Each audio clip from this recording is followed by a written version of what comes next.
एक दिन राधिका और उसकी सास को घर पर अकेले रहना पड़ गया था। तब विजय जाते जाते कहता है, सुनो, ताला लगा के सोना, अच्छे से खिड़की दरवाजे चेक कर लेना और मम्मी का बीपी भी चेक कर लेना। हाँ जी, कोई दिक्कत नहीं है। अब आप आराम से जाइए शादी में, मैं मम्मी जी का पूरा ख्याल रखूंगी। और अपना ख्याल भी रखना। हाँ जी, अपना भी रखूंगी। अब जाइए ना आप। थोड़ी देर बाद गांव में जीप पर लगे एक स्पीकर से अनाउंसमेंट होती है। जीप वाला आदमी कहता है, सुनिए सुनिए, गांव में चोरी होने की वारदातें काफी बढ़ गई है, इसलिए सावधानी बरतें। अपनी खिड़की दरवाजे सही से बंद कर लें। अरे राधिका, सुना तुमने? मुझे तो बड़ी घबराहट हो रही है। नहीं मम्मी जी, आप घबराइए मत, मैं हूं ना। मैंने सारे खिड़की दरवाजे बंद कर दिए हैं, और कुछ भी होता है तो पुलिस का नंबर तो है ही मेरे पास। अच्छा, मेरी तो सांसें तेज चल रही है बेटा। एक तो ये विजय भी घर पर नहीं है। मम्मी जी, वो भी जल्दी आ जाएंगे। मेरी अभी फोन पर बात हुई थी। आप बस रिलैक्स रहिए। उधर दूसरी तरफ दो चोर रात में गांव में चोरी करने का प्लान बनाते हैं। दोनों सास बहू अकेली है उस घर में। अच्छे से पता लगाया नो? हाँ, कोई और नहीं है घर पर। अच्छा मौका है हाथ साफ करने का। अरे वाह, अब आएगा मजा। देर रात को जब सब कुछ सुनसान होता है, दोनों चोर गांव की तरफ निकल जाते हैं। अरे कौन सा घर है? वो कोने वाला, तुम बस मेरा पीछा करो। ठीक है। दोनों दबे पांव बचते बचाते राधिका के घर के बाहर तक पहुंच जाते हैं। ये सास बहू बड़ी चालाक है। कितना कस के सब बंद किया हुआ है, एक भी खिड़की नहीं खुल रही। चोर खिड़की खोल ही रहा होता है कि तभी बिजली जोर से कड़कती है और चोर डर जाता है। राधिका की सास भी चौंक कर उठ जाती है। राधिका! राधिका भी उठ जाती है। क्या हुआ माँ जी? घबराइए मत, मैं आपके पास ही हूँ। तुमने कुछ आवाजें सुनी? माँ जी, बस बिजली कड़की है। आप बेवजह परेशान हो रही हैं। मैं आपके लिए पानी लेकर आती हूँ। ठीक है बेटा। राधिका जैसे ही पानी लेने के लिए उठती है, उसे खिड़की से चोर की परछाई दिखती है। ये देखते राधिका थोड़ा घबरा जाती है। वो अपनी सास को इशारा करती है। उसकी सास भी चोर को देखकर डर जाती है। शांत हो जाइए मम्मी जी। अरे मगर कैसे बेटा? हे भगवान, विजय को फोन लगा बेटा। माँ जी, इस वक्त अचानक वो पहुंच भी नहीं पाएंगे। मैं कुछ करती हूँ, आप बस शांत रहिए। उधर चोर अपने काम में लगा हुआ है। वो सब सामान देख रहा होता है। तभी उसको आवाज आती है। सुनिए जी, देखिए तो, खिड़की के पास कोई है। मुझे लगता है चोर है। अरे, इसका पति तो घर पर है। नहीं, वो बाहर गया हुआ है। मैंने उसे खुद बस से जाते हुए देखा था। तो ये बातें किससे कर रही है? राधिका जानबूझकर जोर जोर से बातें करने लगती है। सुनिए जी, जल्दी आइए ना बाहर। मुझे पक्का शक है कि घर में कोई घुस आया है। अरे, लगता है इसका पति आ गया है। ये दोनों अकेली नहीं है। भोलों की जानकारी तो गलत थी। भागो! चोर घबराकर जल्दी जल्दी बाहर की ओर भागने लगते हैं। तभी एक चोर का पांव फिसल जाता है, मगर वो फिर से जल्दी से खड़ा होकर भागने लगता है। वो गली के कोने तक पहुंचने ही वाला होता है कि पुलिस उसको पीछे से आके पकड़ लेती है। अरे रुको तो, किधर भाग रहे हो दोनों? कब से तुम दोनों की तलाश थी हमको? साहब, छोड़ दो हमको साहब। हमने कुछ नहीं किया। अच्छा, तो इतनी रात को क्या यहाँ जॉगिंग करने आए थे? हवलदार, दोनों को हथकड़ी लगाकर गाड़ी में बिठाओ। तभी पीछे से राधिका भी आ जाती है। मैम, आपने बड़ी बहादुरी दिखाई। अगर सभी आपके जैसे नीडर नागरिक हो तो कितना अच्छा हो। सर, आपको मेरी सासू माँ ने फोन किया था, उनका ही आइडिया था ये। हाँ, और चोर को डराने का आइडिया तो राधिका का था। बहुत ही समझदार और नीडर है मेरी बहू। चलिए, आप दोनों का ही बहुत बहुत शुक्रिया। आपने इन चोरों को पकड़वाकर देश की मदद की है। और हाँ, पुलिस स्टेशन आकर अपना इनाम जरूर से ले लीजिएगा। और अगले दिन विजय शहर से आ जाता है। वो अखबार में तस्वीर देखता है जिसमें राधिका और माँ इनाम ले रहे होते हैं। माँ, आपको कोई चोट तो नहीं आई है ना? अरे ना बेटा ना, जब तक राधिका साथ है तकलीफ कैसी। राधिका, तुम ठीक तो हो ना? I am so proud of you Radhika, तुम बहुत ही समझदार हो। हकलाने वाली बहू। सासू माँ, आप कल अरे बेटा, मुझे व्हाट्सएप ही कर दे, मैं व्हाट्सएप पे पढ़ लूंगी। बाय। हाँ, ओके बाय बेटा। सास वहां से चली जाती है। बात तो सुनिए। बहू को हकलाने की आदत थी और सासू माँ को जल्दी में काम करने की। ऐसे में कई बार जब बहू सास से कुछ बोलती तो सास अनसुना कर देती और किसी और काम में लग जाती। माँ जी, सामान लाना है बाजार से। अरे क्या क्या लाना है? मैं जाऊंगी ना शाम को तो ले आऊंगी। साबुदाना? नहीं। हे राम, अरे जल्दी बोलना, क्या लाना है? झाग वाला साबुन? अच्छा ठीक है, लेकर आऊंगी। झाग देने वाला साबुन ले आऊंगी बस। झाड़ू लाना। अच्छा, और बता। और सब ठीक। अरे हाल नहीं पूछ रही हूँ, सामान में और क्या लाना है ये बता। सॉस? अरे सॉस तो रखा है ना। सॉरी। अरे बेटा, ये हालचाल और सॉरी की बात बाद में कर लेना, अभी बस सामान क्या लाना है ये बता दे। माचिस? मटर?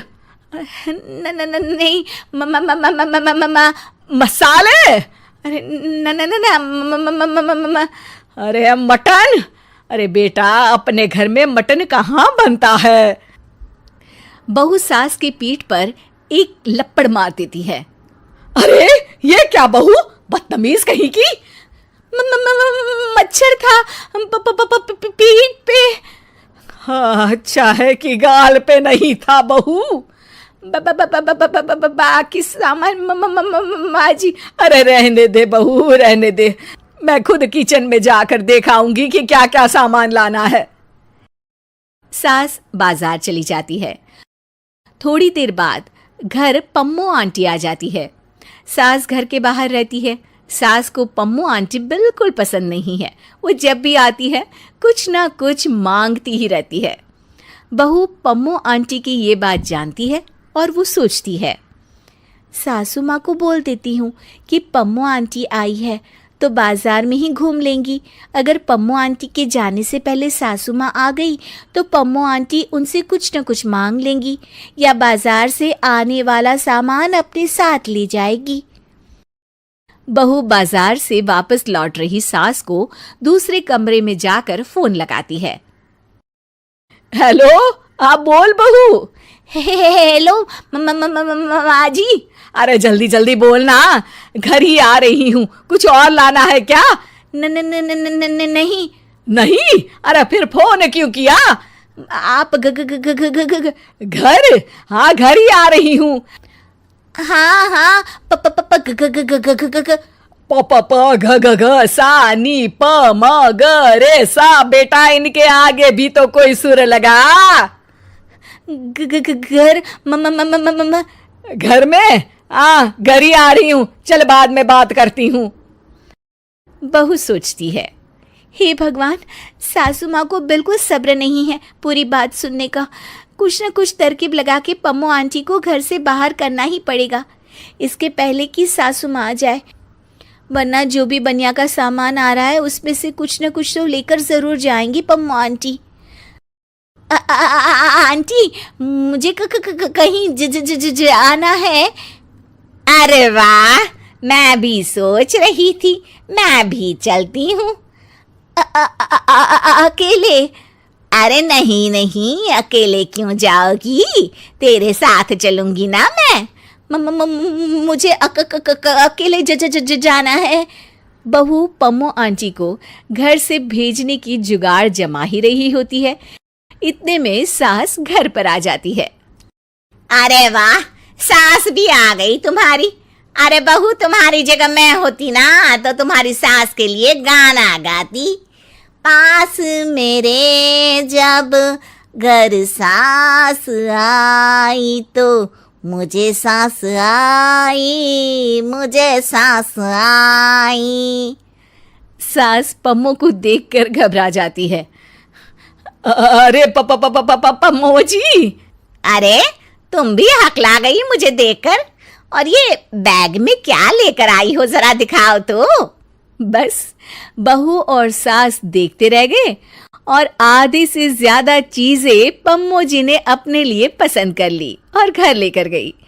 बाद में बहू ने बताया कि उसने सास को कॉल इसीलिए किया था ताकि वो घर ना आए, वरना पम्मो आंटी सामान ले जाएगी। सास को बहू की पूरी बात नहीं सुनने पर बहुत पछतावा हुआ। शिक्षा: बोलने से ज्यादा सुनना जरूरी है। सब्र और सहनशीलता से सभी बात सुननी चाहिए, वरना फिर जल्दबाजी में नुकसान ही होता है। कहानी उन आम घरों की है जहां खाने वाले तो कई, लेकिन कमाने वाला एक मर्द ही होता है। बावजूद इसके उससे उम्मीदें कम नहीं होती। देखिए जी, सामने वाले वर्मा जी कैसी अच्छी तरह से सफाई करते हैं छुट्टी वाले दिन अपने घर की, और एक आप हैं। अरे यार, उनके पास कार है, ऑफिस पास में है और हफ्ते में 2 दिन की छुट्टी होती है, तो फर्क तो पड़ता है ना। मेरी तो शादी ही गलत हो गई। अरे कोई मस्त लड़का मिलता, कमाता भी, घुमाता भी, घर के कामों में भी मदद करता, लेकिन नहीं जी, हमारे वाले को तो कमाने से फुर्सत ही नहीं, और कमाई भी ऐसी कि कोई जरूरत पूरी ही नहीं हो रही है। सुनील बेचारा शीना को देखकर सोचता है कि शीना सही कह रही है। देखने में सुंदर है, घर का सारा काम कर लेती है, उसे तो कोई भी अच्छा लड़का मिल सकता था। क्या सोच रहे हैं, भागने का इरादा तो नहीं है? अरे नहीं मेरी प्यारी बीवी, मैं तो नहीं, पर डर है कि तुम नहीं कहीं भाग जाओ मुझे छोड़कर। शीला सुनील के मुंह से प्यार भरी बात सुनकर मुस्कुराती है। आप भी ना। सुनील एक दिन ऑफिस से घर आता है कि तभी शीना कहती है, सुनिए जी, वो मेरी सहेली आई थी, सारा दिन वो लोग यहीं थे, अब जा रही थी तो मैंने कहा नहीं नहीं, मेरे पति छोड़ आएंगे ना तुम्हें, तो रोक लिया मैंने। सुनील थोड़ी देर कुछ सोचता है, फिर कहता है, ठीक है, मैं कपड़े चेंज करके आता हूँ। अरे तेरे पति को तो लग रहा है कि अच्छा नहीं लगा। अरे नहीं नहीं, ऐसी कोई बात नहीं है, रुको मैं अभी उन्हें घर के कपड़े देकर आती हूँ। शीना अंदर जाती है जहां सुनील पलंग पर लेटा होता है। अरे क्या मजाक है, वो कह रही है कि आपने मुंह बना लिया। सही तो कह रही है, सुबह से अब ऑफिस से लौटा हूँ, एक कप चाय का तो पूछा नहीं, 20 किलोमीटर जाओ और आओ, और फिर कल उसी टाइम पर ऑफिस। अरे यार, मुझे गाड़ी चलानी आती ना तो बोलती भी नहीं आपको, और कौन सा रिक्शा खींच कर जाना है आपको। सुनील अब क्या बोलता। रात देर से आता है और सो जाता है। अगले दिन शरीर दर्द हो रहा है। अरे तो मत जाओ ना ऑफिस, चलते हैं ना मार्केट घूमने, फिर पिक्चर देखेंगे और रात में खाना खाकर घर वापस। सुनील जब सारे दिन की थकान वाला शेड्यूल सुनता है तो वो सीधे सीधे ऑफिस के लिए तैयार हो जाता है। अब आए दिन शीना की डिमांड बढ़ती ही चली जाती है और सुनील उसको पूरा भी करता। लेकिन एक दिन, ए जी मेरा भाई आ रहा है, उसे 2 लाख रुपए की जरूरत है। हाँ तो मैं क्या करूं शीना, मेरे पास इतने रुपए नहीं है। हाँ हाँ पता है नहीं है, लेकिन किसी से लेकर तो दे सकते हो ना। अरे मैं किससे मांगू, मेरे तो जानने में भी कोई नहीं है जिसके पास इतनी बड़ी रकम हो। तभी वहां शीना का भाई शीनू आ जाता है। जीजा जी कैसे हैं आप? अब मैं ठीक हूँ शीनू, अचानक इतनी बड़ी रकम की जरूरत कैसे पड़ गई? अरे जीजा जी, वो बिजनेस शुरू किया ना तो उसके लिए पैसे की जरूरत है। काफी हो चुका है, थोड़ा पैसा बचता है तो मैंने सोचा आपसे ले लूं। अब देखो, मेरे ऑफिस में कुछ लोग हैं जिनकी सेविंग अच्छी है, मैं उन लोगों से बात करके देखता हूँ। सुनील ऑफिस से किसी से पैसे लेकर शीना को दे देता है। शीना वो पैसा भाई को दे देती है। 2 महीने बाद। अरे यार शीना, वो ऑफिस वाला आदमी अपने पैसे मांग रहा है, कैसे दूं? अपने भाई से बोलो ना पैसे दे दे। अरे हाँ हाँ दे देगा, कहाँ भागा जा रहा है, आप उनको बोल दो कि दे देंगे। थोड़े दिन बाद। शीना, वो आदमी मुझसे आज भी पैसे मांग रहा था यार, मैं तंग आ गया हूँ। ऑफिस जाते ही सामने उसका चेहरा दिखता है, क्या बोलूं, बार बार पैसे मांगता है। अच्छा, मैं शीनू को फ़ोन लगाती हूँ, बात करके देखती हूँ। शीना भाई को फ़ोन करती है लेकिन वो फ़ोन उठाता ही नहीं। लगता है भाई कहीं ऐसी जगह है जहाँ नेटवर्क की समस्या होगी। सुनील अगले दिन दोपहर को ही घर आ जाता है। उसका चेहरा उतरा और परेशान सा होता है। वो रोने लगता है।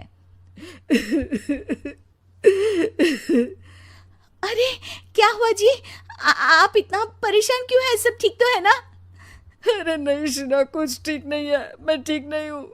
तुम्हारे भाई के लिए मैंने जो पैसे लिए थे, उस आदमी ने आज भरे ऑफिस में सबके सामने मेरी बेइज्जती कर दी। सबके सामने आज मैं कर्जदार बनकर खड़ा था। मैंने हर वो प्रयास किया घर चलाने के लिए जो मैं कर सकता था, लेकिन अब नहीं होगा। वो फिर रोने लगता है। अरे आप तो औरतों की तरह रो रहे हैं, मर्द हैं आप। क्यों? आदमी के सीने में दिल नहीं होता, या फिर वो इंसान नहीं मशीन होता है? अरे मैं थक चुका हूँ शीना, तुम समझती क्यों नहीं? मैं भी शारीरिक और मानसिक रूप से थकता हूँ। मैं भी आराम करना चाहता हूँ, सुकून चाहता हूँ। मैं अब कुछ नहीं कर सकता। कुछ नहीं। वो बैठ जाता है। शीना पति को हैरान परेशान देखकर चुप हो जाती है। अगले दिन। सुनिए, ये लीजिए 2 लाख रुपये, उस आदमी को दे दीजिए और बोल दीजिए कि आज के बाद किसी को पैसे के लिए बेइज्जत ना करे। सुनील पैसे देखकर राहत की सांस लेता है। अरे शीना, तुमने तो मेरा बहुत बड़ा काम कर दिया। अब मैं शान से ऑफिस जा सकता हूँ, लेकिन ये पैसे आए कहाँ से? ये पैसे मैंने अपने गहनों को गिरवी रख कर लिया है। तुम ठीक रहो, निश्चिंत रहो, मैं बस यही चाहती हूँ। मुझे माफ़ करना, पर अब मैं समझ चुकी हूँ कि मर्द को भी दर्द होता है।